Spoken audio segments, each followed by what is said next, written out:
أعوذ بالله من الشيطان الرجيم بسم الله الرحمن الرحيم.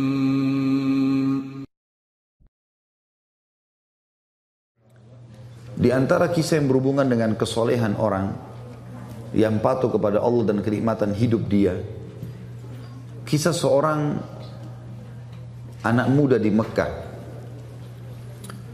Dari sekian ribu kisah, mungkin bukan jutaan kisah orang soleh, di antaranya kisah anak muda ini yang sempat membuat hati saya merasa menambah keimanan. Orang ini keluar dari masjid habis sholat duhur di Masjid Haram Mekah. Kemudian dia menemukan sebuah kantong. Kantong ini berwarna biru, beludru, ya. Biru yang terang, yang bagus gitu. Kemudian dia buka kantong tersebut dan dia temukan di dalamnya ada permata zamrud. Termasuk permata yang mahal. Di dunia ini pun sampai sekarang di masa kita juga dikenal dengan permata yang mahal. Di dalam Islam, Bapak Ibu sekalian, kita kalau menemukan benda yang jatuh, namanya luqatah dalam bahasa Arabnya. Hukum syar'inya kita dianjurkan tidak menyentuhnya. Hukum syar'i. Bapak Ibu temukan HP, temukan duit, temukan dompet, gak usah diganggu, biarin di tempatnya. Hukum syar'inya begitu. Karena bisa saja pada saat kita ambil, mungkin orangnya datang 5 menit kemudian. Tapi kalau Bapak Ibu memang mau mengambilnya dan mau mengiklan, kalau mau mengambilnya syaratnya harus dia mengiklankan selama setahun. Kalau sudah setahun diiklankan tidak ada yang punya, bisa jadi haknya dia. Hukum begitu, hukum luqatah. Tapi anak muda ini melihat di depan Masjid Haram ada kantong terjatuh, diambil sama dia, lalu dia naik ke atas sebuah batu, dia iklankan. Dia mengatakan, wahai penduduk Mekah, dengarlah, saya menemukan kantong ini, ya, dan siapa yang merasa memilikinya silahkan datang ke saya. Lalu diangkat sama dia tinggi-tinggi. Rupanya nggak ada yang mengaku. Dia teriak yang kedua kali, dia teriak yang ketiga kali, dia teriak yang ke-10 kali. Terus saja dia teriak, wahai muslimin, penduduk Mekah, ada nggak yang kehilangan kantong? Ini saya temukan. Nggak ada yang nyaut. Akhirnya dia bilang, karena di situ juga ada banyak pedagang-pedagang, maka dia bilang, wahai penduduk Mekah, kalau seandainya ada yang merasa barang ini milik dia, kalian sudah tahu rumah saya. Kebetulan orang-orang Mekah tahu rumah dia, karena dia penduduk Mekah. Maka tunjukkan rumah saya. Dengan hikmah Allah, baru saja anak muda ini pulang ke rumahnya, ada satu orang tua lewat di situ, sudah berjenggot putih, naik ke batu yang sama, cukup tinggi, lalu dia teriak, wahai penduduk Mekah, apakah ada di antara kalian yang melihat kantong saya yang jatuh? Sekali dia bicara, orang masih belum terlalu dengar, karena waktu itu tidak ada pengeras suara kayak kita sekarang. 2 kali, 3 kali, ada satu pengusaha di situ, ada pedagang yang datang mengatakan, wahai kakek tua, tadi sebelum anda naik ke atas batu ini, ada orang yang, anak muda yang menemukan kantong, mungkin itu yang anda cari. Rumahnya di sana, ditunjukin. Ringkas cerita, kakek ini pun pergi ke sana, dan kakek ini waktu mengiklankan, siapa yang menemukan kantong saya akan kasih sekian dinar. Ya. Kalau tidak salah itu 50 atau sekian banyak dinar, ya. Jumlahnya cukup besar. Maka pada saat itu Bapak Ibu sekalian, dia pun datang, si kakek ini datang ke rumah si anak muda tadi. Setelah salam, dia datang ke sana, kemudian dia menawarkan menanyakan apakah memang kau temukan kantong. Dia bilang iya. Baik. Kemudian anak muda ini mulai menanyakan apa ciri-cirinya. Disebutkanlah cirinya semua seperti ini, seperti ini. Dan ini juga sifat orang muslim, ya, orang mukmin. Dia tidak boleh juga begitu orang mengaku main kasih saja. Perlu ditanya sama dia, dipastikan supaya jangan ada kesalahpahaman. Setelah dia pastikan semua memang betul punya kakek ini, maka dia pun memberikan. Dia pun memberikan kepada anak kakek tadi. Si kakek ini juga mengeluarkan uangnya tadi yang dia mau kasih, karena dia sudah janji mau kasih. Anak muda ini tolak, enggak, saya enggak mau. Saya tidak pernah mengembalikan dengan niat dibayar. Lalu orang tua itu mengatakan, tapi saya sudah niat. Dia bilang enggak bisa. Saya tidak mau. Terus saja si kakek tua ini mendesak anak muda untuk terima balasan. Dia bilang dia tidak mau. Sampai akhirnya si kakek tua ini sudah putus asa, dia nggak bisa berikan, dia pulang. Ringkas cerita Bapak Ibu sekalian, 3 bulan setelah itu, setelah kejadian ini, si anak muda ini merasa kehilangan atau kekurangan dari sisi pendapatan. maka dia dalam hatinya tersirat dia mau keluar dari Mekah, cari pekerjaan di luar Mekah, karena Mekah waktu itu belum zaman seperti kita sekarang. Dia bilang, saya mau cari rezeki, mau cari modal, nanti saya kembali lagi ke Mekah.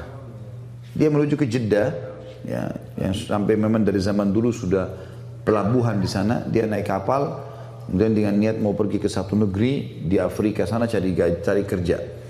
Di tengah lautan, subhanallah, kapalnya dihantam oleh ombak, hancurlah kapal itu.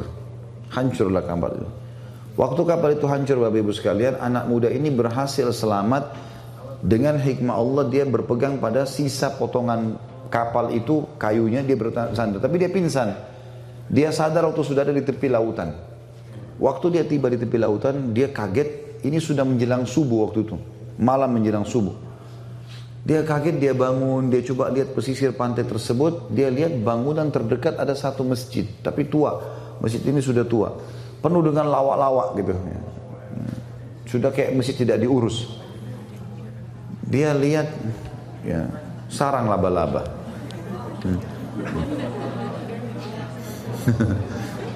Baiklah.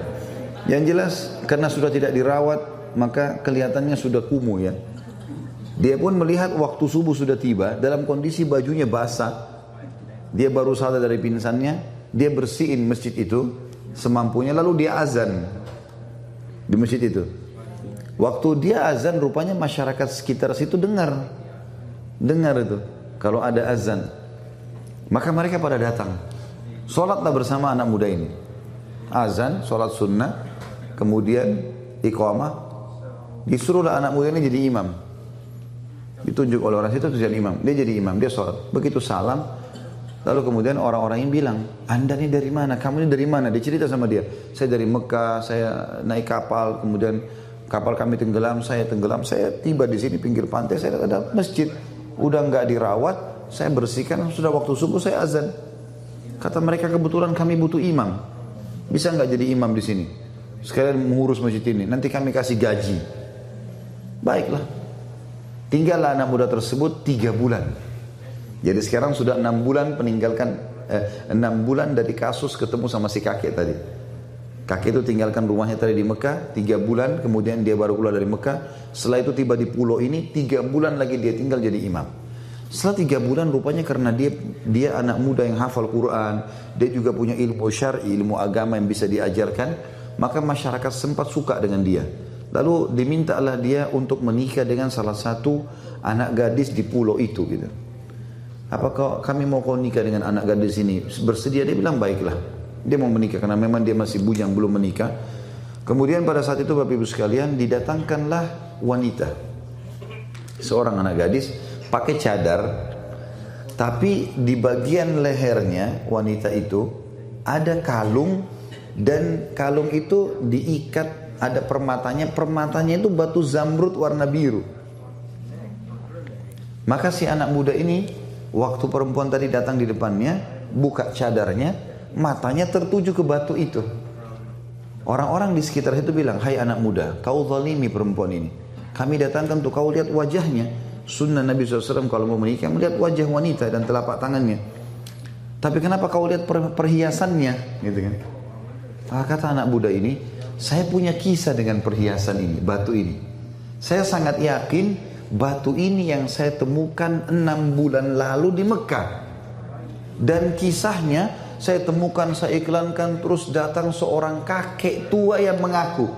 Begitu dia bilang kakek tua, tiba-tiba ya, orang-orang di masjid itu mengatakan Allahu Akbar, bertakbir semua. Kata anak muda ini, kenapa kalian bertakbir? Kata mereka, apa kau tahu siapa kakek tua yang kau temuin itu? Dan kisah yang kau sampaikan tentang batu permata, betul permatanya ini dia. Kata anak muda ini, tidak, saya tidak tahu. Kata mereka, itu adalah ayahnya anak perempuan ini. Ayahnya anak perempuan ini. Semenjak dia pulang ke pulau ini 3 bulan lalu, gitu kan, 6 bulan lalu dia pulang ke pulau ini, dia bilang dia selalu cerita tentang kamu. Dan dia meninggal sekitar 3 bulan, beberapa hari setelah dia pulang. Dan itulah sebabnya kenapa masjid ini tidak diurus, karena dia dulu imam di sini, nggak ada yang bisa gantiin. Dan dia sebelum meninggal berdoa, dan kami dengar dia berkata, ya Allah, jadikanlah anak muda di Mekah itu jodoh anak saya. Itu kisah nyata. Kata anak muda ini, subhanallah, saya menikah dengan istri saya ini, maka permata itu yang tadinya dia kembalikan karena Allah, nggak mau terima balasan, gitu kan? Dia bilang saya kembalikan sekarang menjadi milik saya sama istri saya. Berjalan 6 bulan pernikahan selanjutnya, dengan hikmah Allah ajal istri saya datang, meninggal, maka saya menjadi pewaris tunggalnya permata itu. Dia kembalikan tadi karena Allah, Allah balas dia, permata itu jadi punya dia. Kuasa Allah Subhanahu wa ta'ala. Ada banyak kisah berhubungan dengan seperti ini.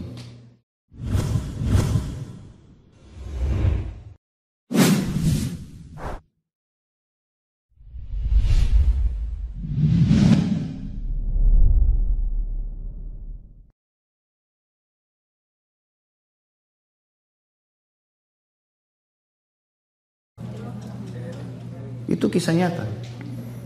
Kata anak muda ini, subhanallah, saya menikah dengan istri saya ini, maka permata itu yang tadinya dia kembalikan karena Allah, nggak mau terima balasan, gitu kan? Dia bilang saya kembalikan sekarang menjadi milik saya sama istri saya. Berjalan 6 bulan pernikahan selanjutnya, dengan hikmah Allah ajal istri saya datang, meninggal, maka saya menjadi pewaris tunggalnya permata itu. Dia kembalikan tadi karena Allah, Allah balas dia, permata itu jadi punya dia. Kuasa Allah Subhanahu wa ta'ala. Ada banyak kisah berhubungan dengan seperti ini.